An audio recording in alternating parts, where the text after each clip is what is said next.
Ladies and gentlemen, good evening. Is it easy to use Kotlin here in 2024 along with Spring Boot? Let's find out. The quick answer is yes. Spoiler alert, spoiler alert, spoiler alert. So this is a Spring Boot project that I've created by pressing File, New, Project. Then it shows Spring Initializer, and I said I want to use Kotlin this time, and I said I want to use the Gradle Kotlin version. You know, Gradle comes in a Groovy version and a Kotlin version. I chose Gradle, Kotlin, and I chose Java 21 right here. This is what it compiles to. And then we have the packaging jar. Yes, that's fine. Oh, this is the JDK that is used, and this is the target the target version. Okay, and then I pressed next, and then I found out that I had these modules right here that we want, and I added Spring Web. I added the JPA, Spring Data JPA like this, and I added H2, and I actually also added the developer. Spring Boot Dev Tools. This video will not be about the Dev Tools. The Dev Tools are useful if you want to reload your application without restarting it on the fly. There are also other things that are cool with Dev Tools. We will dig into that in another video. Then I press next, and then I got this project right here. I cheated a little bit, so I've added these. First of all, I've added map struct, so I don't have to map. I've added my alien entity right here. That I have right here. So this is our data entity that we're going to play with. It has an ID, it has a home world, and also has a name. And it is a normal class, it's not a data class. The alien DTO, I've annotated, that is a data class. And then we have a controller right here. So let us start with the controller. Usually when you're dealing with a controller, you would have all of these Lombok annotations right here, like required args constructor, so you can constructor inject whatever you need in your controller, like the repository or service that you need.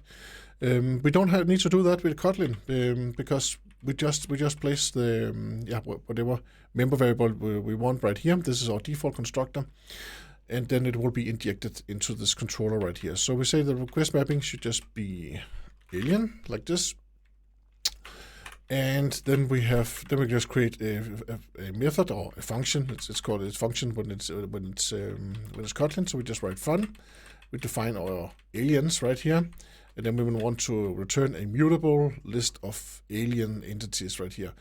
The mutable list is because the Kotlin by default creates a immutable list, and if you want to change the list, then of course you want a mutable list. We could actually have used a normal list right here. So let us just see what we can find right here. Mutable. So let us just say that we want the. It is okay. It is just easier to. Okay, we can actually choose. So let us just return the list actually. So now we're returning a list of aliens. That should be fine.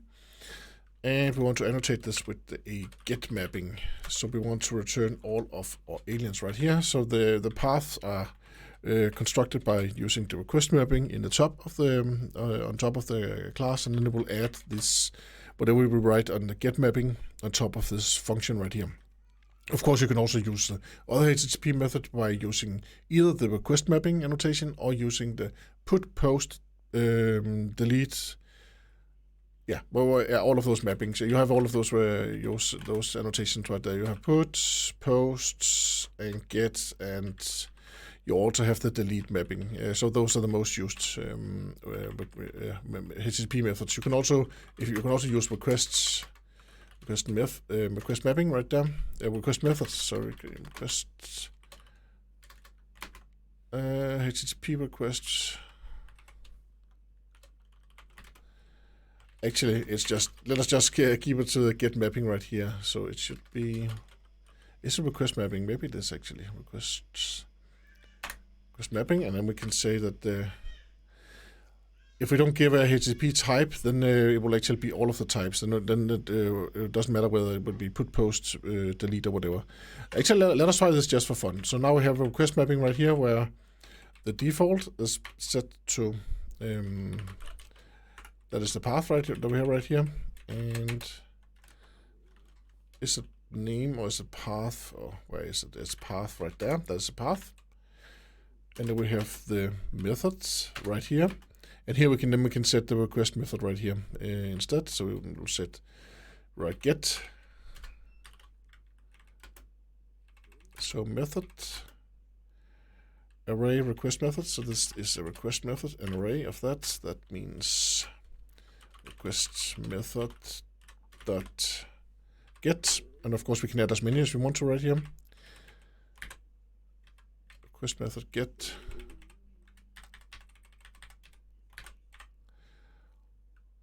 What is it complaining about right now?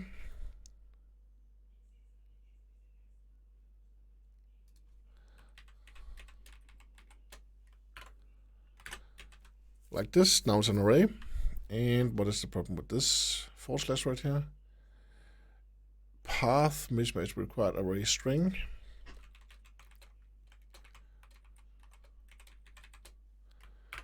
Do like this. So we use the square brackets when we want to create arrays on top. Now we want to create a cool test for our alien controller. So I will place the cursor right here, and then I'll press Alt Insert, and then I can go and create a test. And we'll say this is an alien test. Yes, it is. And we'll create a test for the aliens function that we have right there. And we'll say it already have one. That's okay. It's because I already created a test actually here. But if you didn't have a test, then you could just add it right here. The way to use your test and way to wire stuff in is to use auto-wire like this. But actually right now we would actually like to create a real REST controller test. So let us name this REST controller test. In this test, we will use we will get the JSON response instead. So let us do that. So we'll not say all of this stuff right here. We don't need that. We don't need that. We'll use a fixed port. That's we actually need to wire in the port. That's right. So we'll auto wire it, and then we'll say port, and that's an integer right here. And let me just go back once. Yeah, so it needs to be a var, it needs to be port, it needs to be an integer. It can start with being null, that's okay.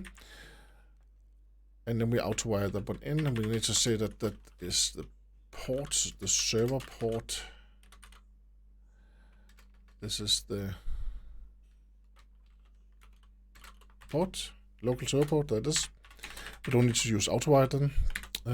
So yeah, like this. And here we are testing here we're creating the test. That means we want to use a REST controller. So we will say val RT for REST control for REST template or REST template. So we want to call something with REST. We just named REST equal to REST template like this. So now we have a REST template. We don't have to use the semicolons, so that's quite cool. Then we say REST dot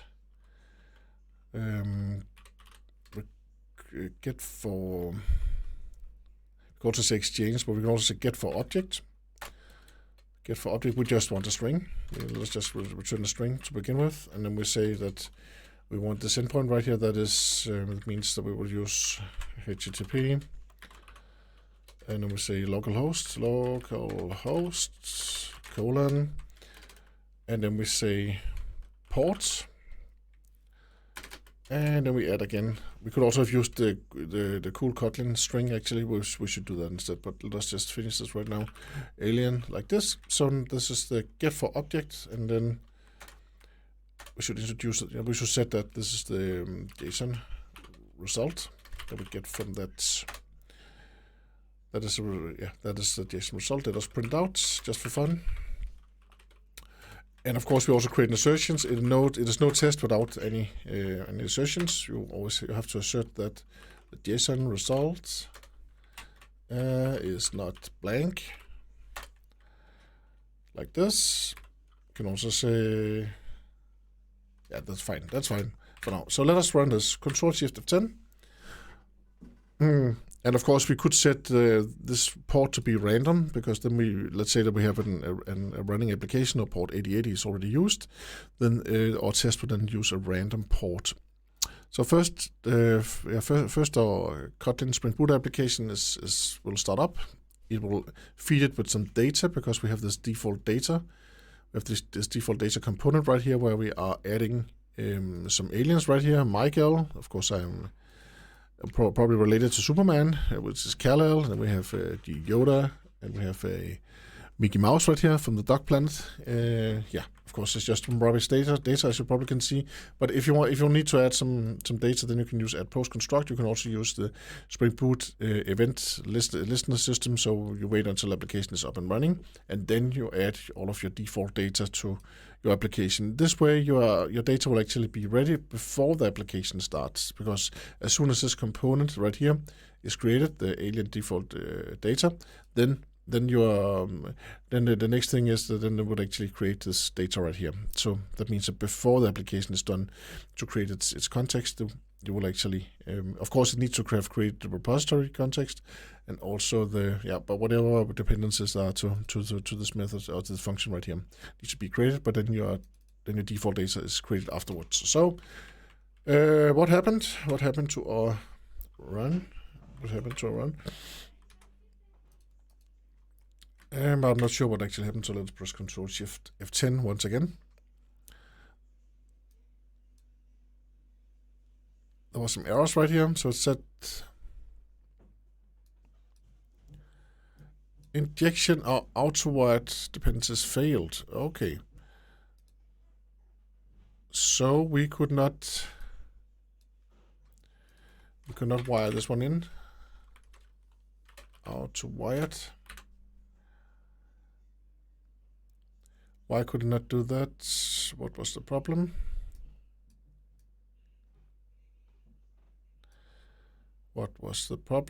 Local server could not restore local server port. Okay, it's because it's not been set. So it has not been set. So we could actually set it right here. We can set it right here. Port.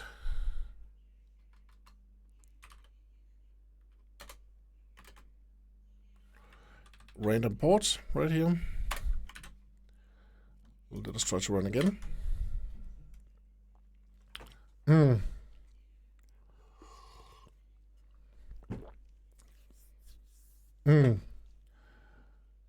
So now it is fine. Okay, so this is the JSON that we actually got returned. This is the JSON right here. Dog Planet, and Mickey Mouse, and Michael, and Kelly, a lot of cool things. So this is how easy it is to create a REST backend with Kotlin and with Spring Boot. And of course, we could, instead of returning a JSON object, of course we could have returned the alien instead, and then it would be mapped to that. That's quite easy. When you have a DTO and when you have an entity and you want to map those together, then I would definitely recommend you to use map struct, and that is exactly what we're doing right here. So we have this mapper right here, and remember to set component to model to Spring. You can also set it globally. Then you don't have to set it for each interface. And then you can just, if all of the fields are one-to-one, then you can just add a function that says to alien DTO and one to alien entity. And then each of these fields that we have on the entity will then be mapped to the fields with the same name to the DTO. The DTO is a data class, and the other is a class. A data class is just a class that is meant for just transferring data. So it's like an old-fashioned data bean. It has these member variables right here. And that's actually, it has a much better to-string method representation than the normal class, and it also has a good equals and hash code or function on it. And with good, I mean one that actually uses these member variables right here for creating the equals method and also the to-string and hash code. Yes. So use map struct. That is one good advice. And the repository, it is so you will see how short it is. We don't actually, if you don't want to, we can just skip the curly brackets also, because there's no right now we don't have any custom functions on this alien repository right here. So we have this interface right here, and we could have, instead of using one file per thing that we want to create, we could stuff all of this in the same file, and it would not even be crammed. That's the cool thing about Kotlin. You use less space, and it's much more fun to write than Java. I also like Java, but Kotlin is just a bit more fun to write. Maybe it's also because I'm not used to it. I'm usually writing plain old Java code. So, and here we have the REST controller. We have the REST request mapping, and that's actually it. And we are returning we should not return the entity, we should return the DTO, of course. So we need to return the DTO. And of course, then we need to map we need to have the mapper. So we say alien mapper, right here. And we see here we just add stuff to the default constructor, and then we get the things that we need. And then instead of returning entities, then we can return alien mapper. That's true. And this is actually a list, so we have to create a new list to alien DTOs. We'll just make an S and enter that right there. Then we'll go to the alien mapper, and then we'll say to DTOs. That means that then we will take a list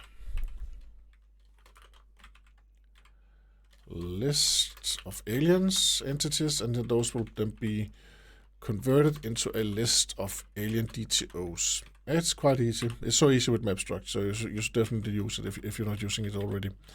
So then you say list DTOs and list of alien entities like this. So we're not using this one right now. So we could actually have left it out, but now we have created it. So now it's ready for another example. If you want to post something to our endpoint right here, turn alien mapper to DTOs, and then we have find all right there. And what is it complaining about?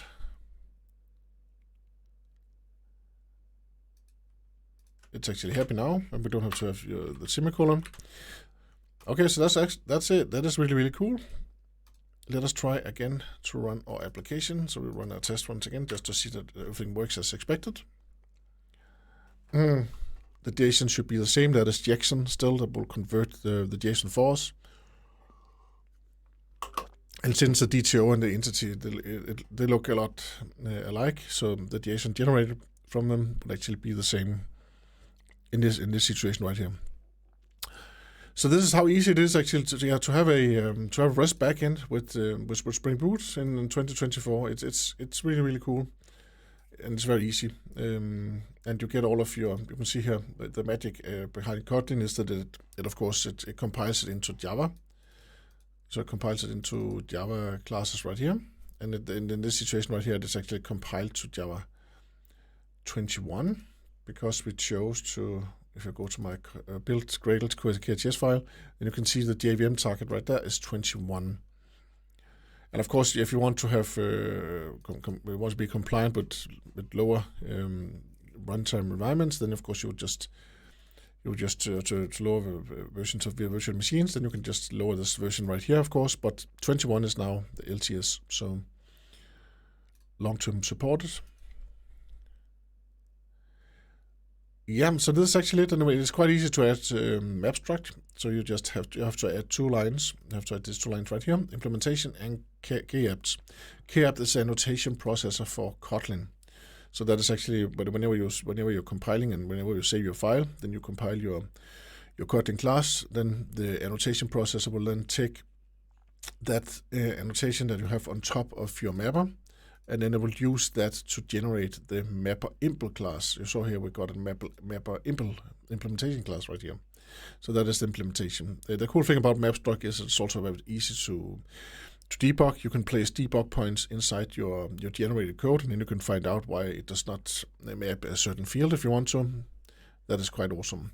And of course, when you're dealing with MapStruct, you will just add, if there's something you want to be mapped especially, then you can add a mapping on top right here, and then you can set the source to something, and then you can set the target to something else. That is if the fields are not matching one-to-one, or if you want to set some default values in some situations, or if you want to override something. Yeah, and of course you can also add multiple variables that you use to mapping as sources. So you can have multiple sources to map to one target. Of course, if you have names that are the same in each target, so in each source, then you have to tell the mapper which one and how this should be used to convert into the target to the resulting class. That means the DTO in this situation right here. Yeah, so that is it. It is very, very easy. Kotlin, Spring Boot, Mapstruct, and then you are happy, and then you have a cool REST backend. Thank you very much for watching, and thank you very much for all of your nice comments. Hope to see you again soon. Bye-bye.